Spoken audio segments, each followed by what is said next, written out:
Assalamualaikum warahmatullahi wabarakatuh. Perkenalkan, nama saya Malkia Adeline Candiani dari Universitas Pembangunan Veteran Jawa Timur, Program Studi Teknik Industri, dengan NPM 21032010189. Dalam mata kuliah Big Data, saya membuat laporan yang menjudul Analisis Pengaruh Pemanfaatan Layanan Internet terhadap Pengguna Usaha E-commerce dengan metode regresi linear berganda. Adapun saya akan memaparkan bab 1 hingga bab 3 pada laporan yang saya buat. Kementerian Komunikasi dan Informatika RI melaporkan dari data ABCI menyebutkan pengguna internet di Indonesia mencapai 215,63 juta orang pada tahun 2022-2023. Jumlah tersebut meningkat 2,67% dibandingkan pada periode sebelumnya yang sebanyak 210,03 juta pengguna.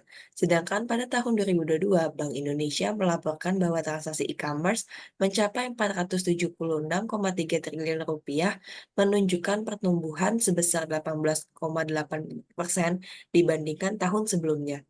Kemudian Badan Pusat Statistik menyebutkan bahwa jumlah usaha e-commerce di Indonesia pada tahun 2022 diperkirakan sebanyak 2.999.986 usaha.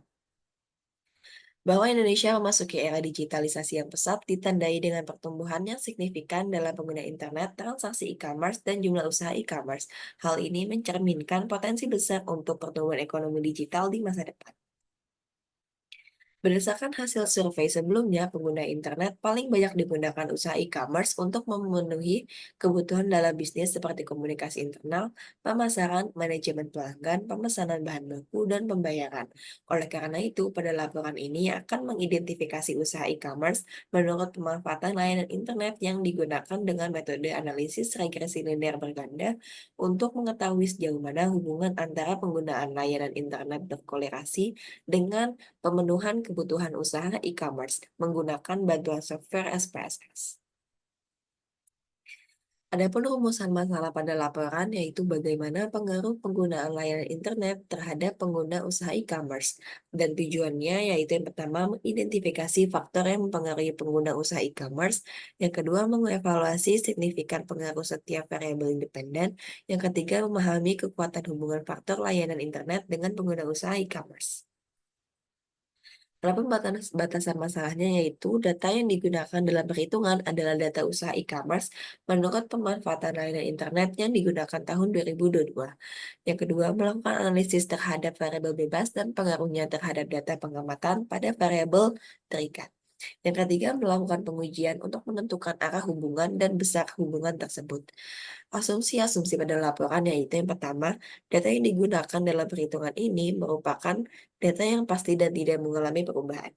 Yang kedua, kebenaran hasil perhitungan analisis regresi menggunakan software SPSS. Dan yang ketiga, kebenaran dalam melakukan analisis ada atau tidaknya hubungan dalam korelasi dan regresi pada data pengamatan yang tersedia. Pada tinjauan pustaka terdapat beberapa subbab. Yang pertama, teknologi dan informasi, yaitu suatu teknologi yang digunakan untuk mengolah data, termasuk memproses, mendapatkan, menyusun, menyimpan, memanipulasi data dalam berbagai cara untuk menghasilkan informasi yang berkualitas, yaitu informasi yang relevan, akurat, dan tepat waktu yang digunakan untuk keperluan pribadi maupun bisnis dan merupakan informasi yang strategis untuk pengambilan keputusan. E-commerce adalah pendekatan baru dalam dunia bisnis secara elektronik dan menggunakan jaringan dan internet. Dengan cara ini, proses jual beli atau pertukaran produk, jasa, dan informasi melakukan komputer melakukan komunikasi dan jaringan termasuk internet. Salah satu cara untuk meningkatkan daya saing UMKM yaitu melalui adopsi ICT, Information Communication dan Teknologi, termasuk adopsi e-commerce. Analisis regresi berganda, yaitu model regresi atau prediksi yang melibatkan lebih dari satu variabel bebas independen atau prediktor terhadap satu variabel terikat. Istilah regresi berganda dapat disebut juga dengan multiple regression, atau multiple berarti jamak, atau lebih dari satu variabel. Tujuan dari uji regresi linear berganda adalah memprediksi nilai variabel tak bebas atau respons Y dan untuk mendapat mengetahui bagaimanakah arah hubungan variabel tak bebas dengan variabel-variabel bebasnya. Software SPSS, Statistical Package for the Social Science, yaitu software khusus untuk pengolahan data statistik yang paling populer dan paling banyak digunakan di seluruh dunia. SPSS adalah aplikasi yang digunakan untuk melakukan analisis statistika tingkat lanjut, analisis data dengan algoritma machine learning, analisis string, serta analisis big data yang dapat diintegrasikan untuk membangun platform data analisis. Pada metodologi penelitian terdapat beberapa subbab. Yang pertama, identifikasi variabel. Variabel terikat dalam laporan yaitu variabel yang dapat dipengaruhi oleh variabel lain. Dalam hal ini, variabel terikat yaitu variabel usaha e-commerce. Yang kedua, variabel bebas adalah variabel yang mempengaruhi variabel terikat. Adapun variabel bebasnya adalah komunikasi internal perusahaan, manajemen pelanggan, dan pemasaran. Adapun pengumpulan data yang digunakan pada laporan yang bersumber statistik e-commerce 2022-2023 yang diterbitkan Badan Pusat Statistik.